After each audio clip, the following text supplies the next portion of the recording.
to emulate some of those people, but you can't emulate all their ways. Because we really don't want our church people on the stage shaking and whatever. That's right. Yeah. We like the gifts and talent part, but you don't have to do all the shaking and wiggling part. Amen. Because it really doesn't take that to do what God wants you to do.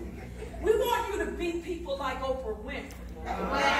We want you to be people like President Obama. We want you to be people like Martin Luther King Jr. And be like Venus and Serena Williams with their gifts and talents. You know, there are a lot of people with gifts and talents, and you have some of those same gifts and talents down within you. But those people are examples of people who took what God gave them and used it, but they remained who they were. They remained true to themselves. And so there's a poem that goes with that. It says, to each of us is given a bag of tools, a shapeless mask, and a book of rules. And each must make, before our life is flown, a stumbling block or a stepping stone. Remember, be yourself. Secondly, not only should you be yourself, but you should be your best self. Because I contend that most of us are basically schizophrenic. You know, I believe there are a lot of people in the world, and including the church, you know, we got mental problems. You know, we go through this kind of stuff that we've been through. You don't come out unscathed. You know, so we all are basically schizophrenic. And let me explain what I mean by that. We have like two selves. We have the self that we show the world, and then we have the self that we don't want to come out. You know what I'm saying? For example, let's say if I was walking down the aisle right here in church, and there were a group of people, and you know, I walk by and greet people and go on out. And let's say somebody make a mistake and put their leg out and I trip. Now, the self I want the world to see will say, oh, I'm sorry, excuse me. I didn't mean to bump into you. And that other self will say, now she saw me. She knew I was coming. She did that on purpose. Because just the other day when I saw her, I heard her whispering. That's that other self. Now, the Bible requires us to be our best self. And when the schizophrenic self start happening, we have to make sure that we hold that self down and don't let that self take over.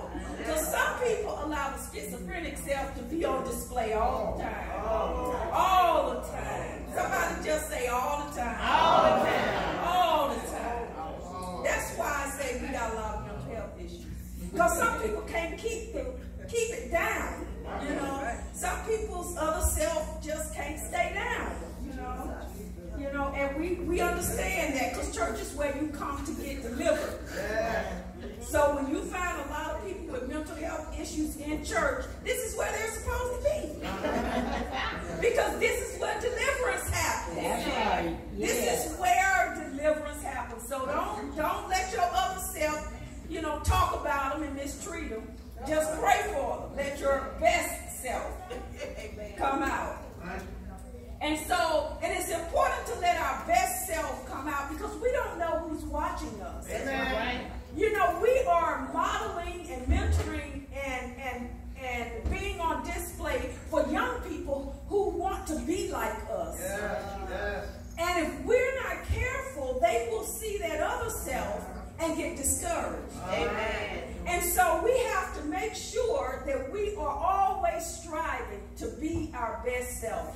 And one of the ways you can be your best self is you have to come to church, you have to pray, and you have to read the Bible. Amen. Because the Bible helps us learn how to be our best self. Yes. And some of us display, now not you, Sister Mary, because we like what you put on Facebook, but some people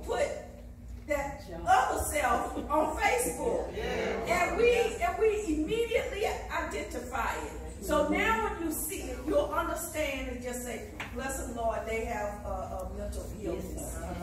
Because some things you don't put in the street.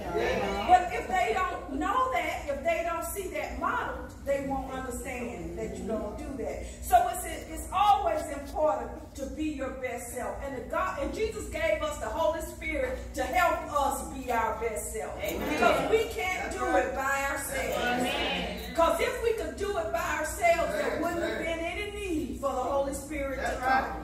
And I'm a living witness that the Holy Spirit will help you be your best self. I'm a living witness. God knows I'm a living witness. Amen. You know, I'm just going to say this. When I was on the ship, one of the little teenage boys, I was telling him they were talking and saying words they shouldn't have said in a little, group.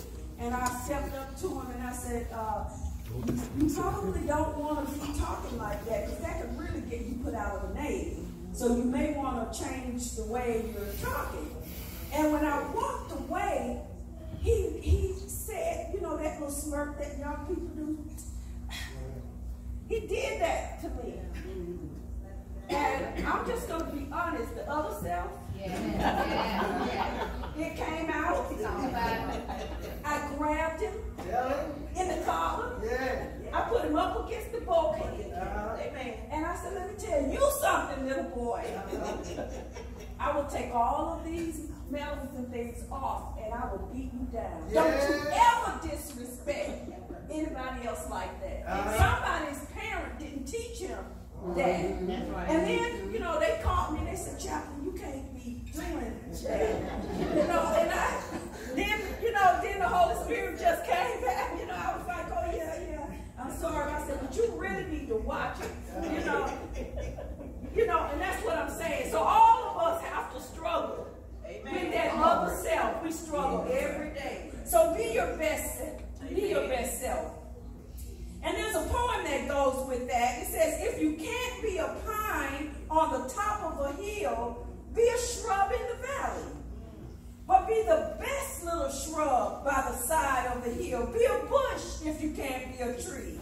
If you can't be a highway, then be a trail. If you can't be a sun, be a star.